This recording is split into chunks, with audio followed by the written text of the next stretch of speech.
na maior manifestação política já registrada em São Paulo. Hundreds of thousands of protesters across Brazil. For weeks, Brazil has been consumed by allegations of corruption at the highest level. De processo de impeachment contra a presidente Dilma Rousseff. The leftist leader is being blamed as Operation Car Wash nears her inner circle. Hello, I'm Barbara Serra, and you're at The Listening Post. These are some of the stories we're looking at this week. The pressure ramps up on the streets and in the media against embattled Brazilian President Dilma Rousseff. In South Africa, a complex relationship between the Zuma government and news outlets in the country. And he may be getting more coverage than anyone else in the U.S. election race, but Donald Trump definitely does not like the media. They are the worst. In the past week, Brazilians have had wall-to-wall coverage of a political scandal threatening to bring down the country's government. Last Sunday, more than 1 million people demanded the removal and impeachment of President Dilma Rousseff. It was the latest development in a 2-year-long story, an investigation called Operação Lava Jato, Operation Car Wash. The investigation centers on a billion-dollar corruption scandal at Brazil's mammoth oil corporation, Petrobras. The scandal has touched many of President Rousseff's close associates. Operação Lava Jato has dominated the news in Brazil and has brought the biases of the mainstream media starkly into view. Rousseff is the second successive left-wing president to be elected in Brazil, and she and her Workers' Party complained that they've been in the crosshairs of a mainstream media monopolized by right-wing conglomerates. The corruption story has not made life easy for the Rousseff government. It's battling waves of negative reporting. However, for many watching the news, well, there is a suspicion that the coverage has just as much to do with pushing the political divide as it has to do with the corruption scandal. The Listening Post's Marcela Pizarro now on the role the media is playing in Brazil's political crisis.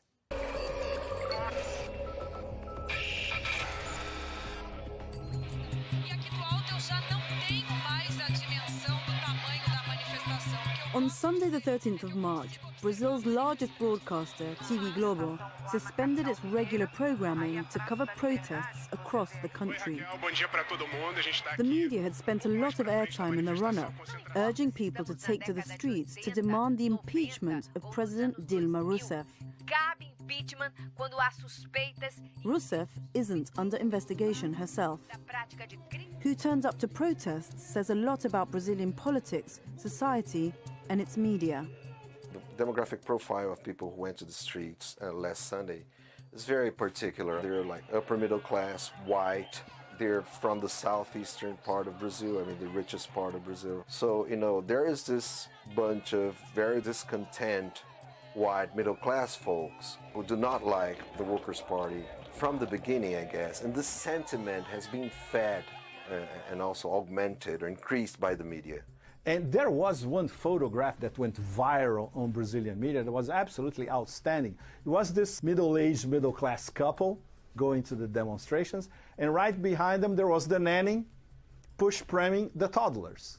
And that's it. You can protest, you can drink. There are a lot of people drinking champagne at this huge... it was a bit of a demonstration carnival, but she has to go there to take care of the toddlers, even in the middle of the demonstration. So this, in a nutshell, is the portrait of Brazilian society. If you don't understand that, you don't understand nothing that's going on at the moment.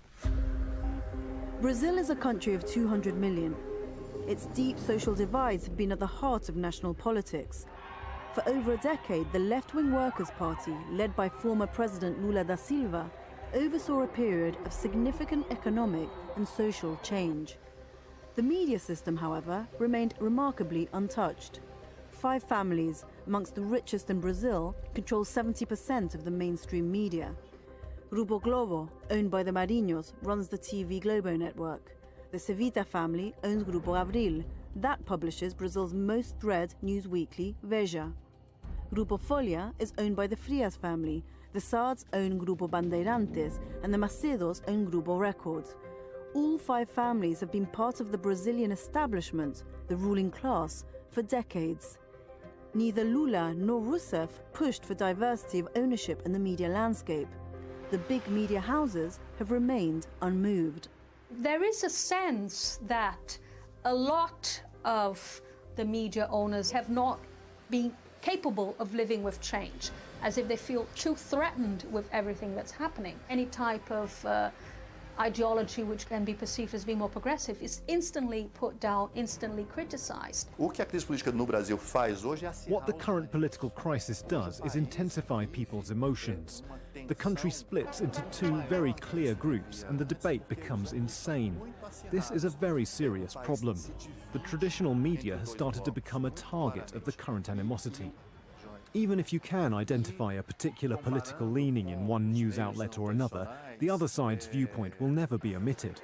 This would never happen as it does on social media, because the press is committed to listening to all sides. Nossa história é de ouvir as pessoas. Corruption is not a news story in Brazil. However, no investigation has been as big as Operation Car Wash.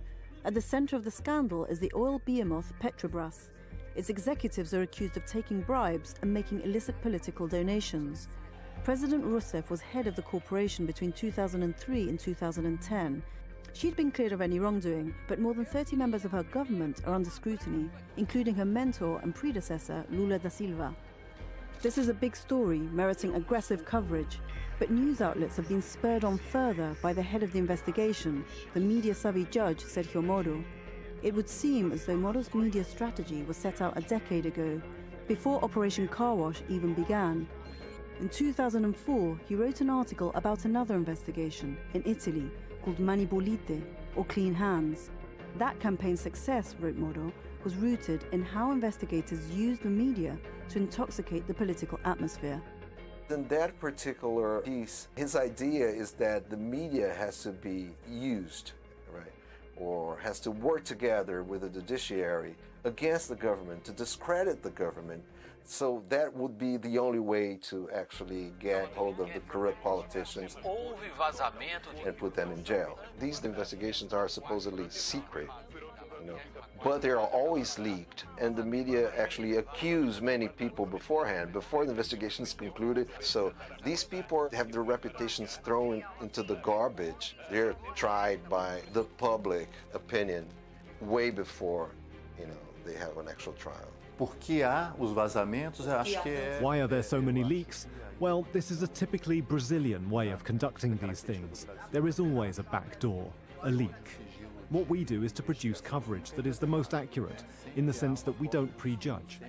There is an opinion section in the newspaper that's reserved to showing the newspaper's views, but to us, who work with journalistic coverage, we limit our reporting to the facts. Nos limitamos aos fatos.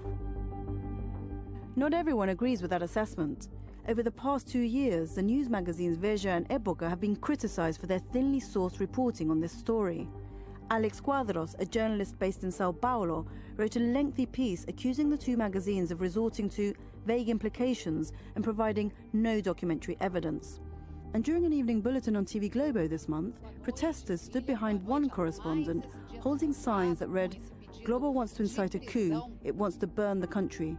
What people have become more conscious about is the ways in which sectors of the media are trying to make political advantage of this issue and thus force an impeachment, force a type of soft coup now through the justice system. It's very shoddy journalism because there's no proof, it's just innuendo. For the developing world, this is one of the most important stories of the past few years and for the foreseeable future, because it's a corruption war, it's a political economic crisis mixed with an information war at the same time.